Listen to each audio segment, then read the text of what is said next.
Buenas tardes a todos. Vamos a seguir hablando de ropa esta tarde. Ya llevamos varias reuniones, vamos ya por más de un mes hablando de vestidura, de vestimenta, y hoy día vamos a continuar con la misma tónica. Y una de las cosas que tiene o caracteriza a la vestimenta es que hay ciertas prendas que son más fáciles de recordar que otras cuando tenemos que vestirnos. Yo creo que es sumamente difícil que alguien, por ejemplo, salga y se olvide de ponerse el pantalón. Como que la integridad de nuestro honor está en juego, así que no podemos olvidarnos de nuestro pantalón. Es algo súper difícil de que te olvides de vestir. Alguien quizás pudiera ser bien despistado y pudiera olvidarse de ponerse zapatos, por ejemplo. Pero claramente al momento de salir, la diferencia de temperatura del pavimento o alguna piedra en el camino va a indicarte que me olvidé de ponerme zapatos y tengo que inmediatamente volver a colocármelo porque no voy a soportar llegar así caminando sin zapatos. Pero hay otras prendas que son fáciles de olvidar.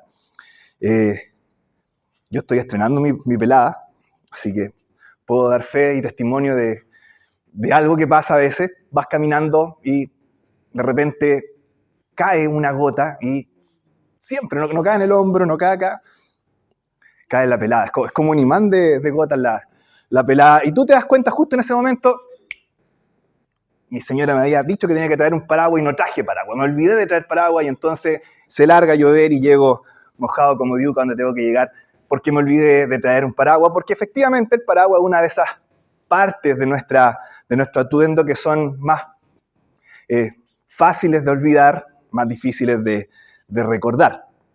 En realidad nuestro tema tiene que ver con como dijo Andrés, con la llamada así armadura de Dios en Efesios capítulo 6, pero hay muchos puntos comunes entre la armadura y lo que es el vestirnos nuestro, y justamente uno de esos elementos en común tiene que ver precisamente con lo fácil y difícil que son de recordar a veces algunas prendas.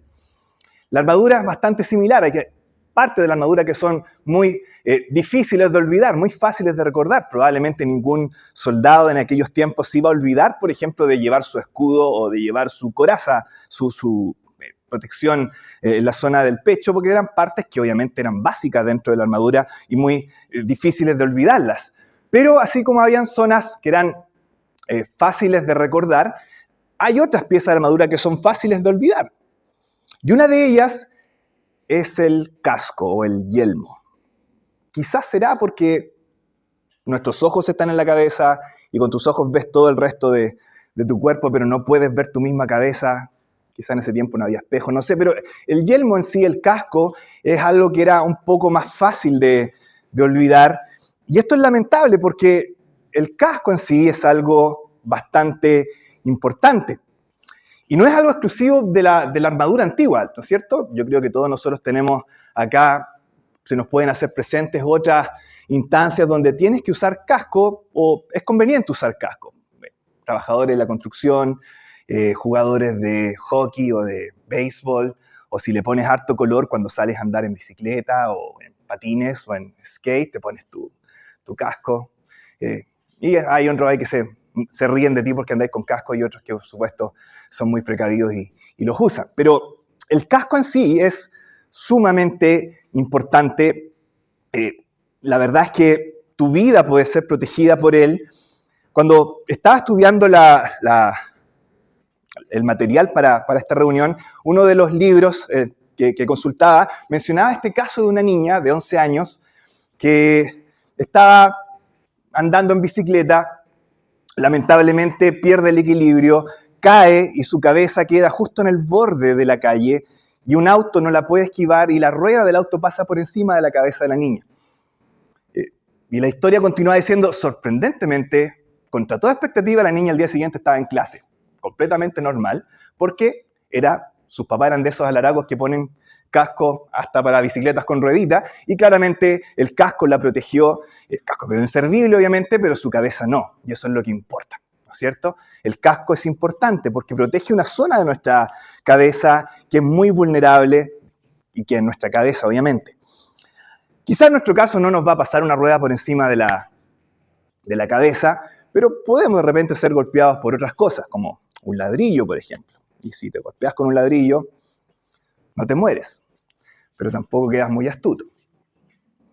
En fin, el casco es muy, muy importante porque la cabeza es una de esas zonas vulnerables de nuestro cuerpo y si es dañada severamente, el resto del cuerpo no va a funcionar muy bien, la verdad. Y lo mismo corre para nuestra vida cristiana. La cabeza como el ente pensante es muy importante por lo vulnerable que es y por lo tanto Dios provee de una pieza de la armadura para poder protegerla y esa pieza es la que vamos a ver hoy día, el casco o el yelmo de la salvación. Así que vamos a leer este pasaje en Efesios capítulo 6, versículo 17. Dice, vamos a leer solamente esta frase que está al principio del versículo 17, que dice, y tomad el yelmo de la salvación. Esa es la gran frase que vamos a tratar de desarrollar en los minutos que tenemos por delante. Fíjense que tanto el casco o el yelmo, en el versículo 17, como lo que viene a continuación, el versículo continúa diciendo, y la espada, ambos, el yelmo de la salvación y la espada del Espíritu, están conectados entre sí por esta palabra imperativa al principio que dice, y tomad, ¿no es cierto? Y tomad el yelmo de la salvación, y tomad, por implicancia, la espada del Espíritu. Ahora, ¿qué tiene de especial esto? Resulta que esta palabra aquí que dice en el versículo 17, tomad, no es la misma que aparece en el versículo anterior, en el 16, cuando dice, sobre todo, tomad. No, la lee en español y suena exactamente igual, pero en el griego son distintas las palabras. Y la palabra del versículo 17 no tiene que ver tanto con el movimiento activo de que tú vayas y agarres algo. Esa es la idea de tomar el escudo en el versículo 16. Acá no, acá la idea es más bien un acto pasivo de recibir algo. Y hace bastante la diferencia, porque en el caso del escudo, tú tienes que ir y tomar el escudo, asirte de él. En el caso del yelmo, de la espada, es algo que tú recibes pasivamente. Por lo tanto, llegamos a lo siguiente. Si las primeras dos piezas de la armadura que vimos, el cinturón y la coraza, tenían que ver con protección individual, y luego las dos piezas siguientes, las botas y el escudo, enfatizaban el elemento comunitario de nuestra vida cristiana. ¿Se acuerdan que vimos eso? Lo primero tenía que ver con cómo tú cultivabas ciertas cualidades, integridad, rectitud. Las siguientes dos tenían que ver con cómo nos uníamos en una congregación local y eso nos llevaba a vivir la vida cristiana juntos. Bueno, estas últimas dos piezas conllevan un elemento fuertemente pasivo de nuestra parte. En otras palabras, es algo que tú recibes directamente de Dios. No es algo que tú cultivas o vives de una manera tan activa, sino es algo que simplemente Dios te otorga y tú entonces lo recibes. Pudiéramos dividir entonces la armadura en estas tres grandes áreas de la vida. Las primeras dos piezas tienen que ver con protección individual.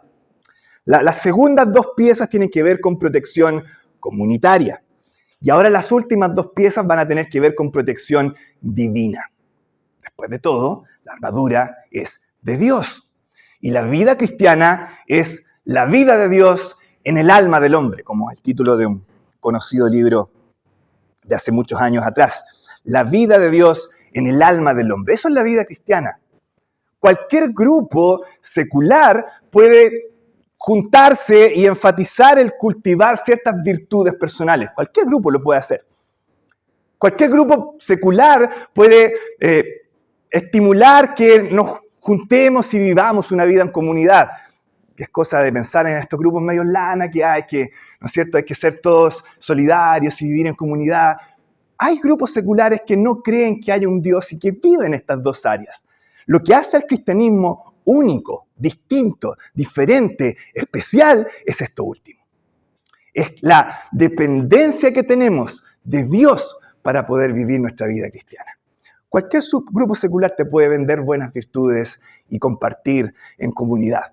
Solo el cristianismo vive en dependencia de Dios y bajo el poder de Dios una vida de transformación y una vida victoriosa. Eso es único del cristianismo. Hoy vamos a ver entonces el yelmo de la salvación. Y para poder desarrollar el tema, me gustaría poder hablar de tres grandes cosas. En primer lugar, quisiera hablar de aquello que protege el yelmo o el casco, que es nuestra cabeza. Vamos a hablar de la cabeza en un sentido bíblico y cómo esta es importante. En segundo lugar, vamos a hablar un poco acerca de la salvación, que es lo que se nos está mostrando en este pasaje. Y en último lugar, vamos a resumir un poco todo esto, vamos a juntar un poco todo esto y vamos a ver cómo esa salvación funciona como un casco precisamente que protege nuestra cabeza. Esa es más o menos la idea para estos minutos que nos quedan. Vamos a hablar de la cabeza, vamos a hablar de la salvación y vamos a hablar del casco. Vamos a pedirle al Señor que nos ayude a poder recibir su palabra, lo que Él tenga que decirnos y, por supuesto, aplicarlo también a nuestras vidas. Vamos a orar. Nuestro Padre Celestial, gracias por poder estar juntos nuevamente en esta tarde. Gracias porque tú eres bueno con nosotros, eres misericordioso, paciente, lleno de gracia. Como cantábamos, nuestras faltas son muchas, infinitas, múltiples. Y qué tremendo que tu gracia sea mayor. Y es tu gracia la que nos salva, es tu gracia la que nos transforma. Y pedimos por tu gracia en esta tarde para que nos transforme a la luz de tu palabra. Pedimos esto y quedamos expectantes a lo que tú nos muestres. En el nombre de nuestro Salvador, nuestro Señor Jesús. Amén. Vamos entonces a comenzar con lo primero, la cabeza. ¿Por qué parto hablando acerca de la cabeza? Porque aunque ustedes no lo crean, el pasaje parte hablando acerca de la cabeza. Quizás no se vea de manera evidente en esta frase, ¿no es cierto? Tomar el yelmo de la salvación. Tú lo miras y dices, ¿a dónde parece la cabeza ahí? De hecho, yelmo tampoco es una palabra que usemos día a día, ¿no es cierto? Me voy a poner mi yelmo, no es algo que vivamos en nuestra cotidianeidad. Y quizás yo también he tratado de contextualizar un poco y les he hablado un poco del casco, ¿no es cierto? En vez de del yelmo, que es más o menos la misma idea. Sin embargo, cuando miramos la palabra griega que aquí se traduce como yelmo o como casco, hay algo súper curioso. La palabra, si lo pudiéramos como transliterar así de una manera bien burda, bien extraliteral, sonaría así como un envolvedor de cabeza. Esa sería más o menos la idea. Perikefalaion, esa es como la palabra. Algo alrededor de la cabeza. Esa es la idea de la palabra. No le hace ningún énfasis al tipo de material del que esté hecho esta pieza, si es metal o es otra cosa. No le da ni un énfasis a la forma que tiene que tener. No, lo único que le da énfasis a esta palabra es que tiene que proteger tu cabeza, tiene que ir alrededor de tu cabeza, tiene que envolver tu cabeza. Perikefalaion, esa es la palabra aquí que se traduce como yelmo y que yo les he mencionado que la traducimos como casco también. Por lo tanto, a la luz de esto podemos deducir que lo que está importándole a Pablo al hablarnos de esta pieza de la armadura es justamente nuestras cabezas. Y de manera metafórica o en nuestra vida cristiana, tenemos que pensar en nuestra cabeza como el elemento de nuestra mente, el elemento pensante que vive la vida cristiana como la vivimos en el día a día. Ahora, no es necesario hacer un caso muy convincente ni muy enfático para que yo les convenza a ustedes de que la cabeza es importante, ¿verdad? Yo creo que todos tenemos claro que la cabeza es algo muy importante. La vida depende de la cabeza. De hecho, médicamente hablando, la vida se define por lo que pasa en la cabeza.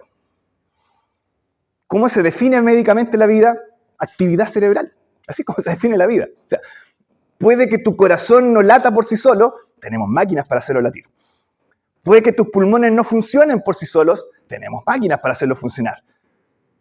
Pero lo que hace la diferencia es si tu cabeza tiene o no tiene actividad cerebral. Si tiene actividad cerebral, estás vivo.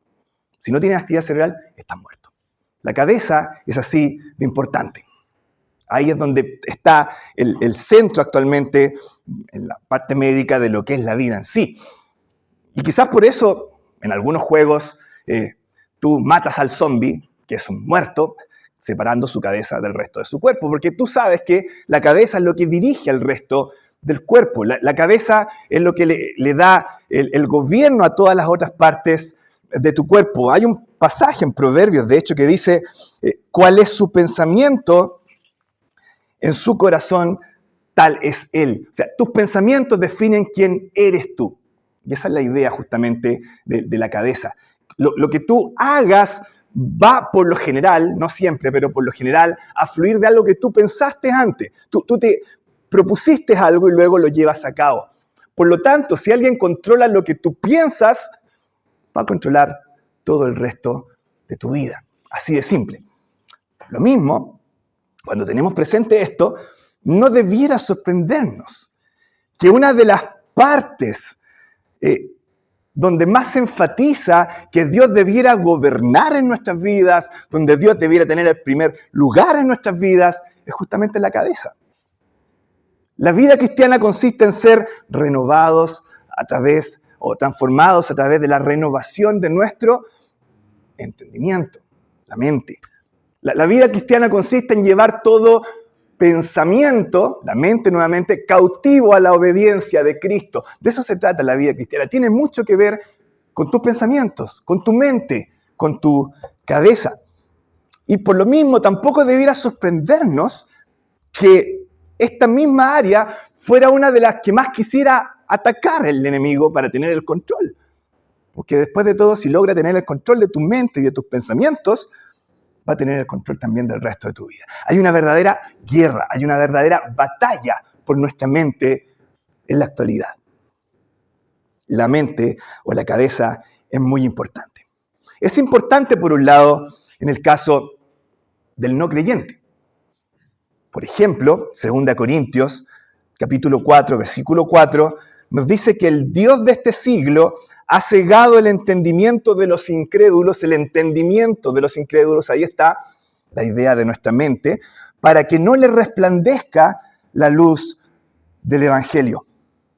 Resulta que el diablo tiene su propio casco, su propio yelmo, su propio envolvedor de cabeza, su propio periquefalaion. Podríamos llamarlo, siguiendo la idea de acá, el yelmo de la perdición. Pongámosle ese nombre. De repente, por ciertos hábitos pecaminosos crónicos en tu vida, o una vida llena, saturada de cosas superficiales, tu cabeza se va a ver envuelta de manera tal que lo único que tú vas a mirar y pensar y obedecer en tu vida va a ser satisfacer esos deseos inmediatos y no te va a importar absolutamente nada más. Eso es un yelmo de perdición. Quizás no sean cosas malas, pero tu vida está tan llena de cosas superficiales o de cierto hábito pecaminoso crónico en ti, que es como una manta que te envuelve, que te hace insensible a todo el resto, y el mismo infierno podría desfilar delante tuyo. Y tú siempre tendrías la omnipresente excusa, ¿y a mí qué me importa? Es lo que mencionaba Cristian en la primera parte. Esta falta de temor es esto. Es una cabeza envuelta por otro casco que te permite decirle a lo que se pase por encima tuyo, ¿y a mí qué me importa? No me interesa. Yo tengo otros intereses, que son satisfacer estos deseos que provoca este casco. El problema es que va a pasar algo, entonces va a pasar algo. Spurgeon lo describía de la siguiente manera. Él decía, cuando te mueras y tu cuerpo salga de la tumba y veas al gran juez en su trono, ya no vas a decir que no te importa. La preocupación va a descender sobre ti como un diluvio salvaje cuando seas excluido de su presencia y toda esperanza se haya perdido. Que Dios te conceda sacarte ese casco y nunca volvértelo a poner. Tiene que importarte. Tu eternidad está en juego. Esa es la idea. Hay un casco. Y lo que pasa en nuestra cabeza es importante cuando no somos creyentes. Pero también es importante cuando ya somos creyentes. Hay cierta tendencia actual en el mundo evangélico a darle una gran importancia a los sentimientos, a los afectos. Estar enamorados de Dios, se habla incluso dentro de ciertos grupos evangélicos, enamorarse de Dios.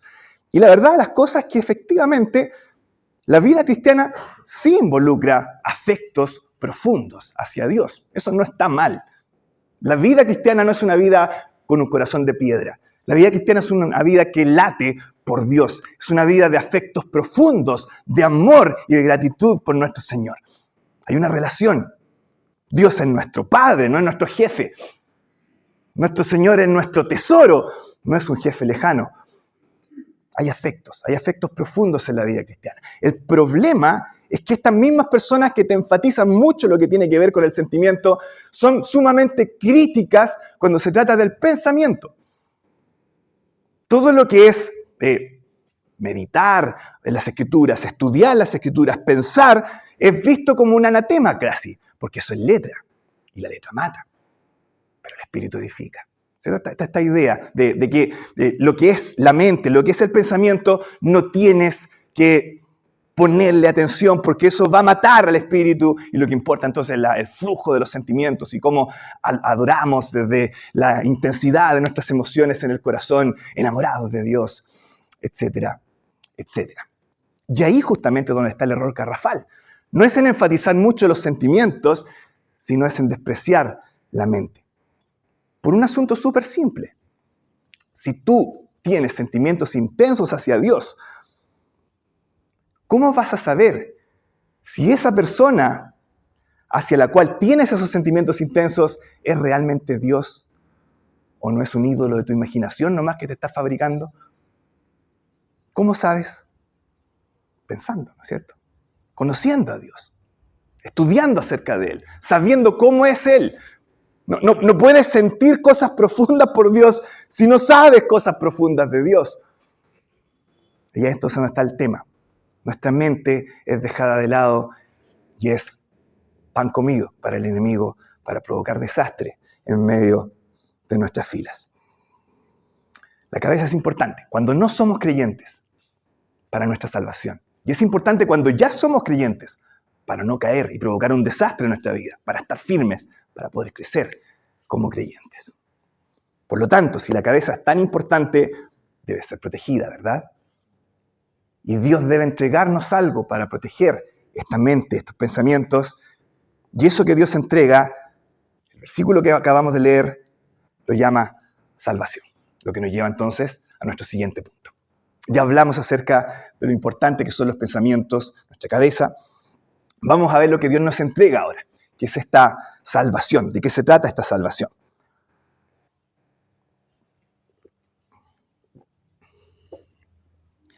Quizás algo interesante con respecto a la salvación acá es que Pablo le está escribiendo a personas que ya son salvas. Estas son personas que ya fueron salvas en el pasado, formaban parte de una iglesia, y a estas personas que ya son salvas, Pablo les dice, vístanse de salvación. Entonces uno se pregunta, ¿pero cómo Pablo? Ya estoy vestido de salvación, si ya fui salvo, tengo que vestirme de lo que ya fui vestido. ¿Cómo funciona esto? Vístanse, pónganse en la cabeza un yelmo de salvación cuando ya soy salvo. ¿A qué se referirá Pablo con esto? Bueno, tiene que ver con lo siguiente. Si ustedes han pasado algún tiempo en una iglesia donde se habla de ser salvos, probablemente se van a dar cuenta de que casi siempre hablamos de la salvación como algo del pasado, ¿verdad? Y entonces alguien acá le preguntará a alguien de acá cuándo fue salvo, y esta otra persona le dirá, mira, sí, yo fui salvo el 2010, después del terremoto, fue complicado y acudí a una iglesia y ahí escuché el evangelio y fui salvo, ¿no es cierto? Está esta idea de ser salvo siempre en el pasado, como algo que se dio en algún momento histórico de nuestras vidas. Y por lo mismo, cuando la Biblia se pone a hablar de la salvación como algo en el presente o incluso a veces en el futuro, nos confundimos un poco. Porque nuestro idioma asambleístico, siempre la salvación es algo del pasado, cuando me convertí, cuando te convertiste, cuando fui salvo, tal año, en tal lugar, y de esta y esta otra manera. ¿De qué se trata entonces? Porque aquí la Biblia, cuando tú la miras, va a hablar de la salvación como algo pasado, pero también como algo presente y algo futuro. A veces como que nos mareamos un poco y vemos, no, este pasaje debe ser medio católico porque dice que la salvación es algo que me voy a recibir más adelante, así que no, esto debe tener otra explicación. Y empezamos a buscarle ciertas explicaciones y como que no nos acomoda mucho pensar en la salvación como algo futuro. Bueno, la clave se encuentra en entender de qué somos salvos precisamente. La Biblia habla de ser salvos del pecado. Ese es el punto central. Llamará su nombre Jesús, porque Él salvará a su pueblo de sus pecados. Ese es el tema, ser salvos del pecado. Y el pecado podría definirse como toda la desintegración, toda la descomposición que se produce cuando tu vida se separa de Dios. Así podríamos definir el pecado. Y esta muerte no se manifiesta de igual manera todo el tiempo. Piensen en el siguiente ejemplo. Ya no pensemos en el alma separada de Dios. Pensemos ahora en que la respiración, el aire, se separa de tus pulmones. ¿Qué es lo que pasa si es que el aire se separa de tus pulmones? Hay cosas que van a ser inmediatas, ¿verdad? No van a demorar mucho en que empiecen a pasar. Como por ejemplo que te empieces a poner azul y empieces a patalear por todos lados porque no puedes respirar. Eso va a ser más o menos inmediato. Pero hay otras cosas que se van a dar con un tiempo después. Como por ejemplo que te mueras porque no llegó oxígeno a tus pulmones y entonces te mueres. Y hay otras cosas que van a pasar mucho, mucho después también. Como la descomposición y todo lo que se produce después como consecuencia de haber muerto. Dicho de otra forma, para que suene gráfico, no te vas a podrir como un muerto de 4 meses por aguantar la respiración por 1 minuto, ¿verdad? No, porque hay cosas que se producen primero y otras después también. Bueno, el pecado es así. Y cuando nosotros nos reconciliamos con Dios, todo eso se va revirtiendo. Y así como se produce escalonadamente, la reversión también es escalonada. No se producen todas las cosas ipso facto.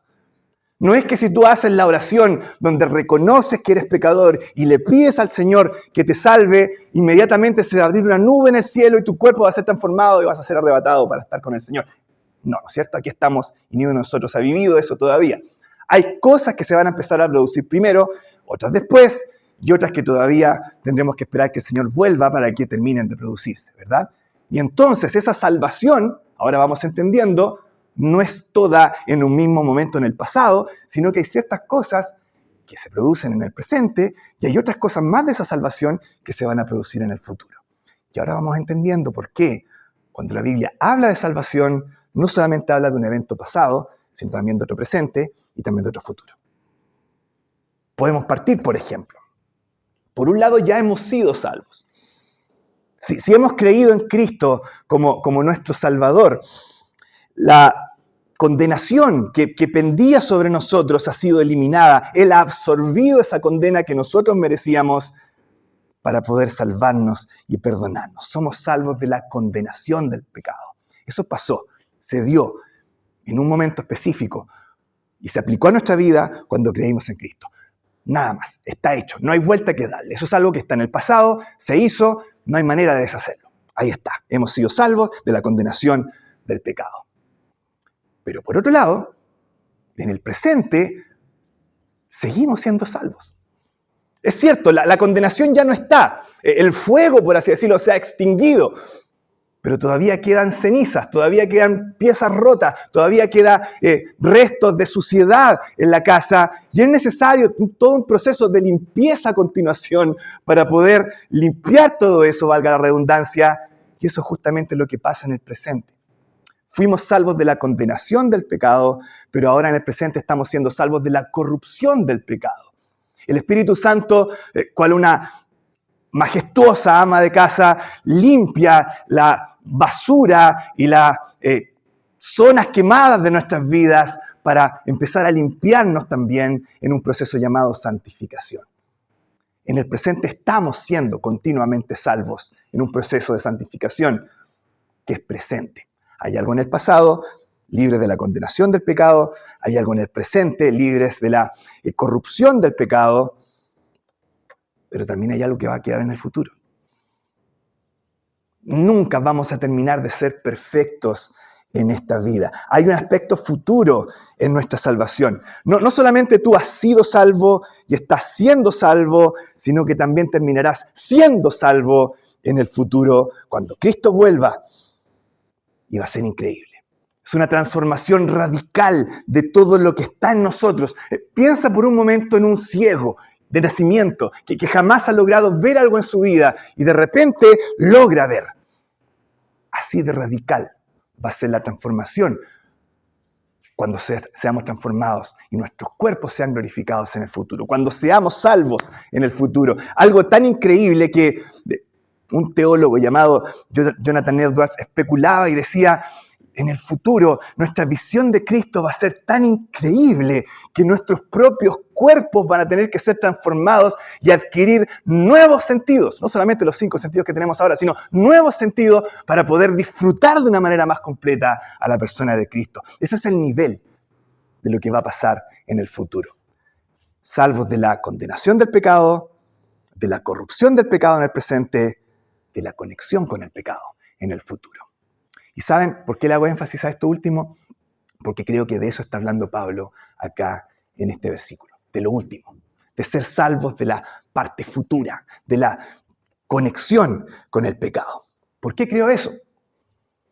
Porque este no es el único lugar donde Pablo habla de la salvación como yelmo o como casco en el Nuevo Testamento. Hay otro pasaje en 1 Tesalonicenses 5:8, donde también se nos habla y se nos llama a ponernos el yelmo de la salvación.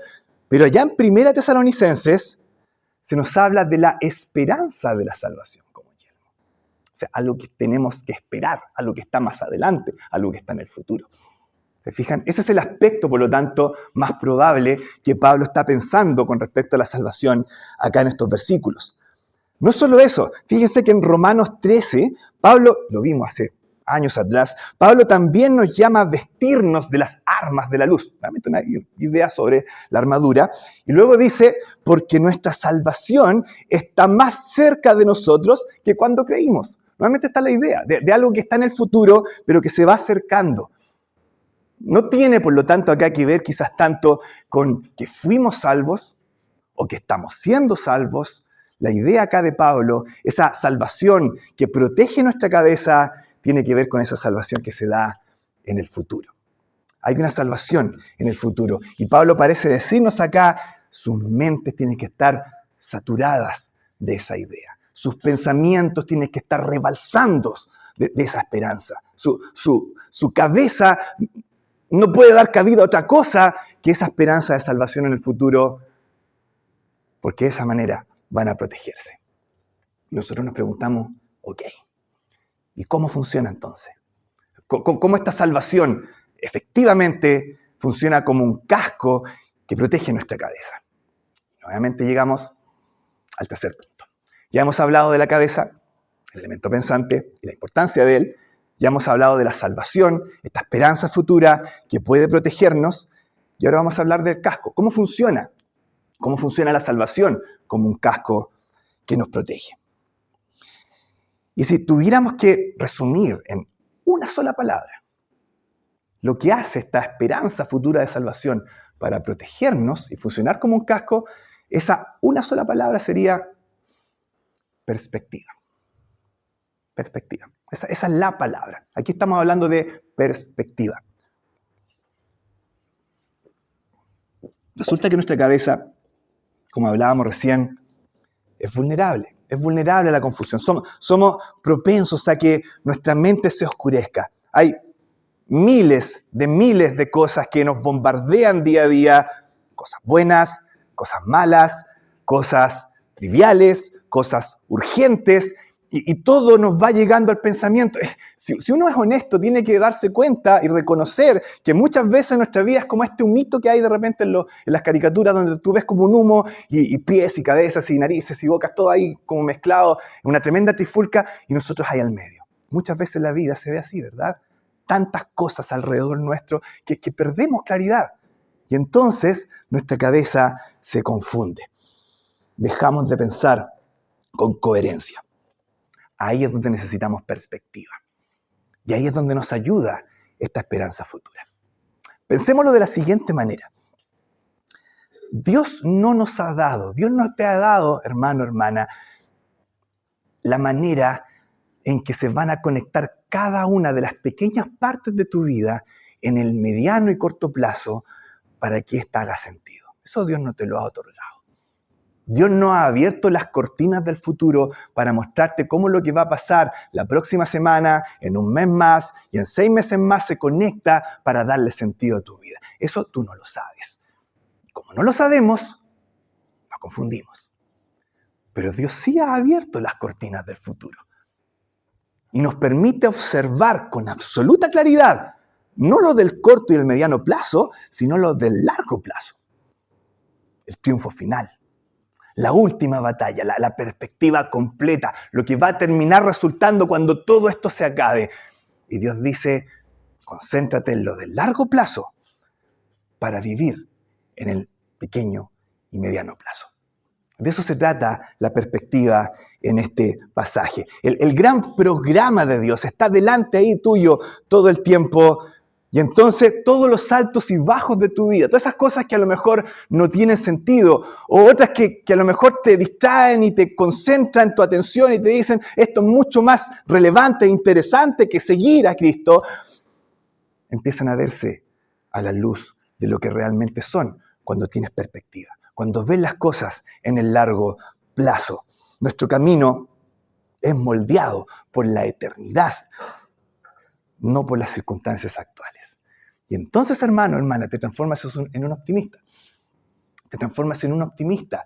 Pero no es porque cierres tus ojos como esta persona que dice, lero, no me importa, no hay maldad, no hay dolor, toda es imaginación, el universo conspira a mi favor, todo va a salir bien porque yo lo creo, lo declaro, sí. Y dejas de pensar en una especie de mantra donde eres un optimista porque te convences a ti mismo de que todo va a salir bien. No eres ese tipo de optimista. Eres un optimista precisamente no porque pienses menos, sino porque piensas más. No porque te niegues a ver el futuro inmediato, sino porque ves el futuro inmediato. No porque te niegues a ver las tinieblas del futuro inmediato, sino porque ves esas tinieblas con toda la fealdad que tienen, pero ves más allá también la luz en el largo plazo que te da la perspectiva. Eres un optimista no porque no uses tu cabeza, sino porque realmente usas tu cabeza para ver lo que está más allá. No eres un evangélico que deja su cerebro a la entrada de la iglesia para adentro llenarse de cosas que no tienen sentido. Estás usando tu mente, estás usando tus pensamientos, estás mirando y aplicando todo lo que está pasando a tu alrededor a la perspectiva final que Dios te ha planteado. Que entonces vives tu vida con claridad, con perspectiva. Eso es ponerse el yelmo de la salvación. Ahí, en tu cabeza, en tu mente, hay perspectiva y tu vida tiene sentido, aun cuando en el presente parezca no tenerlo. Cuando tú vives así, hermano, cuando tú vives así, entonces los pensamientos que a veces pudieran afectarnos como dardos dejan de ser tan eficaces. Y déjame decirte que el diablo tiene sus armas ahí. Y hay 2 que son sus favoritas, que es las que quiero ver para terminar. Una es la inseguridad y el otro es el desánimo. Así que quiero que veamos estas 2 fuentes de ideas o pensamientos que pueden afectarnos y cómo la salvación funciona como un casco para defendernos. Pensemos primero en la inseguridad. Quizá llega un punto donde no estás pasando por un mal momento, estás bien en tu relación con el Señor, estás bien en tu servicio en tu iglesia, a lo mejor súper bien, a lo mejor no tan bien, pero ok. Y de repente, de la nada, aparece ese pensamiento dentro tuyo. hay algo en tu oración que no dijiste bien, así que capaz que no seas salvo. O, mira bien qué fue lo que hiciste ahí. Fue bien feo, ¿ah? No creo que Dios te haya perdonado por eso. Encima no pediste perdón por eso cuando te convertiste. No, parece que no eres salvo. O, ¿cómo va a ser que seas salvo si el Señor ha permitido que pases por esto que estás pasando? Y ahí están los pensamientos, de la nada, están ahí. Uno ni siquiera los piensa, pero aparecen.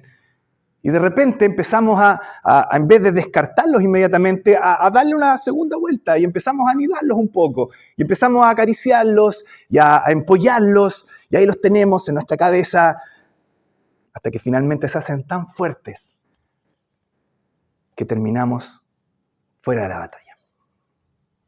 ¿Por qué? Porque cuando tú dudas de tu salvación, un creyente concentrado en si va a ser salvo o no va a ser salvo, ese es un creyente completamente ineficaz en el servicio a Dios. Un creyente que está todo el día angustiado porque no sabe si es salvo, es un creyente que no sirve a sus hermanos. Es un creyente que no sirve al Señor. Es un creyente que no tiene ojos para mirar las necesidades del resto. Sus ojos están centrados en Él, Él mismo y sus dudas. Ahí está. Yo, mis dudas y mi seguridad. Y eso es todo lo que importa, y aquí estoy. Pobre de mí, que no sé que soy salvo. Es un creyente que no sirve. Es un creyente que está atrapado. Es un creyente que tiene sus ojos centrados en sí mismo. ¿Qué necesita ese creyente? Lo acabamos de ver. Perspectiva. Sacar los ojos de su ombligo y ver más adelante. Perspectiva. Mirar hacia el futuro. Darse cuenta de los planes que Dios tiene. De la victoria que Dios tiene planeada. A veces somos demasiado pequeños en nuestra manera de pensar y tenemos que pensar ¿qué son un par de palabras que hayamos dicho y que no hayamos dicho en cierto momento puntual de nuestras vidas al lado del amor que nos muestra el Señor y de ese plan que lo ha llevado a venir a este mundo, morir en una cruz, volver a los cielos y cambiar prácticamente todo el universo en cielos nuevos y tierra nueva, simplemente para su gloria y tu disfrute. ¿Qué es un pensamiento que se puede haber metido en nuestra cabeza al lado de eso? Cuando tenemos perspectiva, cuando vemos la gran ilustración, al final, entonces muchas veces esas inseguridades se ven sin sentido como son. Y lo digo con mucho cuidado, lo digo con mucho temor, porque también me ha tocado de cerca vivir lo que significa dudar de tu salvación. A mí me pasó una vez.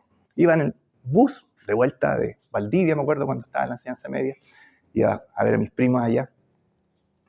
Y de la nada, de repente, estaba en la noche escuchando. Y ahí, la idea. No sé de dónde salió. Que había hecho algo que era muy malo y que nunca lo había confesado, así que no era salvo. Y ahí empieza. Todos lo vivimos. Y entonces tenemos que echar mano al yelmo. Hay algo ahí y hay una herramienta que puede ser utilizada y tiene que ver con esta perspectiva que nos otorga la esperanza de la salvación.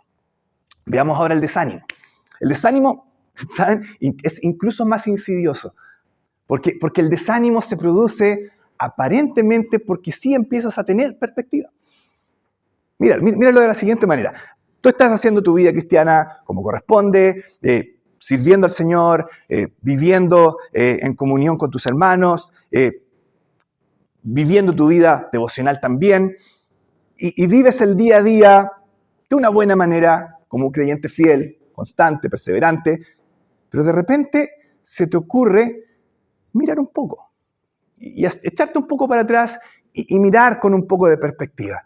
Y te empiezas a dar cuenta que todo lo que estás haciendo no tiene ni un sentido. No provoca ningún impacto. El mundo sigue estando igual de mal. La gente sigue siendo igual de perversa.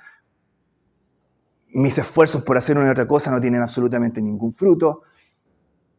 Y poco a poco, lentamente, empezamos a transformar esta vida que debiera ser una relación de amor con nuestro Padre en una relación de trabajo fría con un jefe pesado que no nos deja hacer lo que realmente queremos. Y entonces, o tiramos todo por la borda, o seguimos ahí, pero con una amargura tan contagiosa que todos a tu alrededor en la iglesia terminan igual de amargados que tú. Eso es un creyente que perdió la batalla. Eso es desánimo. Tú piensas que se produjo porque tuviste un poco de perspectiva.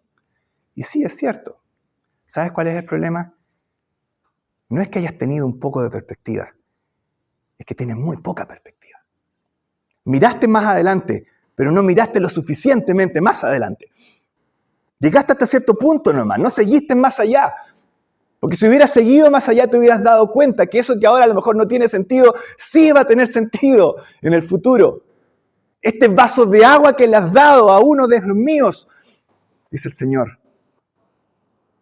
Una cosa insignificante es parte del proceso que lleva a la victoria final de Dios.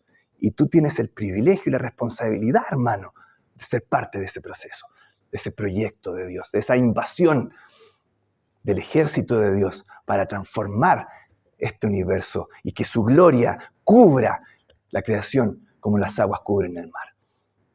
Esa es la perspectiva que necesitamos. No esa perspectiva mediocre a mediano plazo de que lo que yo estoy haciendo en 10 años o en 20 años no está haciendo ni una diferencia. Eso no vale. Sí vale lo que pase de aquí a 3.000 años más, a 4.000 años más. Cuando Dios establece finalmente su victoria. El yelmo de salvación contra nuestro desánimo, al igual que nuestra inseguridad. Así como funciona. Perspectiva, perspectiva. Mirar el futuro como Dios lo ve, en la victoria que Dios otorga. En conclusión, nuestras mentes son vulnerables. No tenemos que justificar mucho esa afirmación, ¿verdad? Son vulnerables a la confusión, al desánimo, a perder el rumbo, y por eso necesitamos perspectiva. Necesitamos saturar nuestras mentes con la esperanza de salvación. Usarla como un casco que envuelva nuestras cabezas y nos permita vivir el presente con la mirada puesta en el futuro.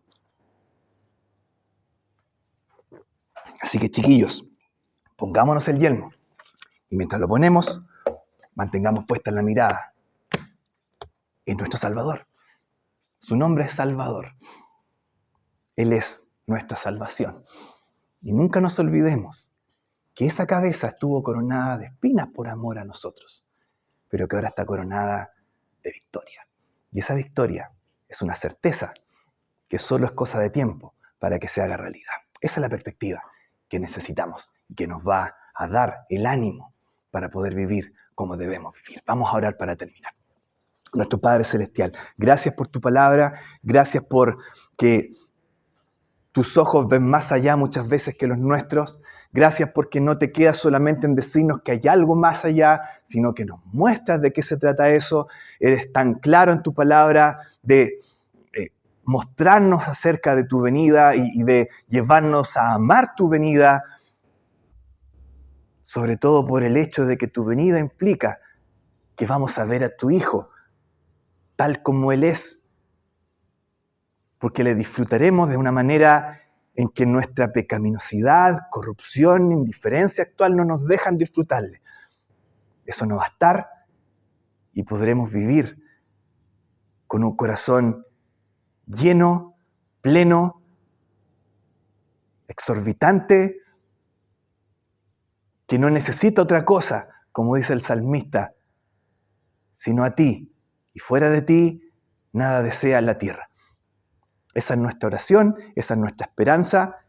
Guíanos en nuestras faltas, guíanos en nuestra mediocridad, guíanos en las muchas veces vicisitudes de la vida que nos hacen pensar que otras cosas son más importantes que ti.